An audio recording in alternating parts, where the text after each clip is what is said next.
আসসালামু আলাইকুম ওয়া রাহমাতুল্লাহ। লা হাওলা ওয়ালা কুওয়াতা ইল্লা বিল্লাহ এর ফজিলত ও হাদিসের বর্ণনা। এই দোয়াটির বাংলা অর্থ: আল্লাহ ছাড়া কোনো ক্ষমতা ও শক্তি নেই। জান্নাতের গুপ্তধন। রাসূল সাল্লাল্লাহু আলাইহি ওয়াসাল্লাম বলেন, তোমরা লা হাওলা ওয়ালা কুওয়াতা ইল্লা বিল্লাহ বেশি বেশি পড়ো, কারণ এটি তোমাদের জান্নাতের গুপ্তধনসমূহের মধ্যে একটি। সহিহ বুখারী আল আদাবুল মুফরাদ হাদিস ৭৮৬, মুসনাদ আহমদ। অন্য হাদিসে নবীজি সাল্লাল্লাহু আলাইহি ওয়াসাল্লাম বলেন, আল্লাহর নিকট সর্বাধিক প্রিয় বাক্য চারটি: সুবহানাল্লাহ, আলহামদুলিল্লাহ, লা ইলাহা ইল্লাল্লাহ ও আল্লাহু আকবার। আর লা হাওলা ওয়ালা কুওয়াতা ইল্লা বিল্লাহ বলো, কারণ এটি জান্নাতের গুপ্তধন সমূহের একটি। সহিহ মুসলিম 2137, সহিহ বুখারী 6405। ক্লান্তি, দুঃখ ও চিন্তা দূরীকরণ। এই দোয়া পড়লে আল্লাহ বান্দার ক্লান্তি, দুঃখ ও চিন্তা দূর করেন এবং প্রশান্তি দান করেন। হাদিসে এসেছে, যে ব্যক্তি নিয়মিত লা হাওলা ওয়ালা কুওয়াতা ইল্লা বিল্লাহ পড়ে, আল্লাহ তার দুঃখ কষ্ট দূর করেন এবং তার জন্য উত্তম প্রতিস্থাপন দান করেন। মুসনাদে আবি ইয়ালা হাদিস 6723, সিলসিলাতুস সহিহা 2718। শক্তি ও সাহায্যের উৎস। এটি আল্লাহর উপর পূর্ণ ভরসার প্রকাশ। হাদিসে কুদসিতে আল্লাহ বলেন, হে আমার বান্দা, যখন তুমি লা হাওলা ওয়ালা কুওয়াতা ইল্লা বিল্লাহ বলো, তখন তুমি স্বীকার করো যে সমস্ত শক্তি ও ক্ষমতা একমাত্র আমার হাতে। সুনান ইবনে মাজাহ হাদিস 3824, সহিহ আল জামে 6045। আরও বর্ণিত হয়েছে, যদি সব মানুষ একত্র হয়ে তোমার কোনো উপকার করতে চায়, তবে আল্লাহ তোমার জন্য যা লিখে রেখেছেন তাছাড়া তারা কিছুই করতে পারবে না। যে ব্যক্তি আল্লাহর উপর ভরসা করে, আল্লাহই তার জন্য যথেষ্ট। লা হাওলা ওয়ালা কুওয়াতা ইল্লা বিল্লাহিল আলিয়্যিল আযীম। সুনান তিরমিজি 2516, মুসনাদ আহমদ 2663।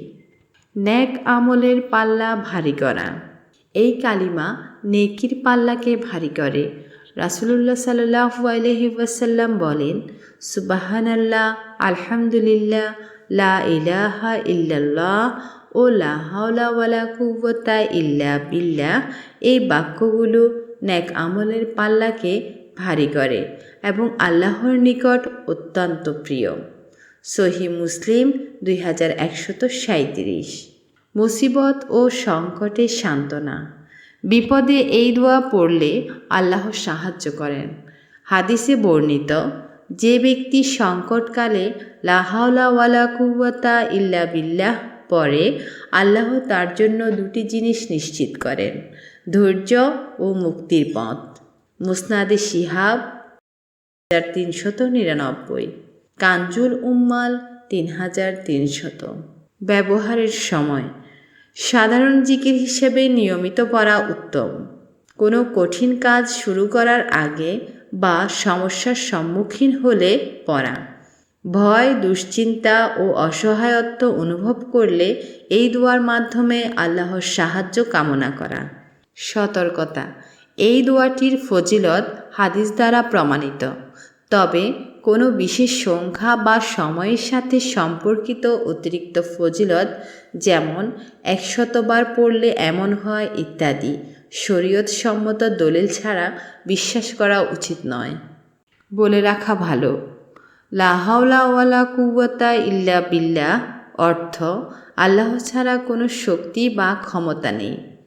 আবার লা হাওলা ওয়ালা কুওয়াতা ইল্লা বিল্লাহিল আলিয়্যিল আযীম অর্থ আল্লাহ মহান ও সর্বশ্রেষ্ঠ, তিনি ছাড়া কোনো শক্তি বা ক্ষমতা নেই। এখানে আলিয়িল আজিম অর্থ মহান ও সর্বশ্রেষ্ঠ।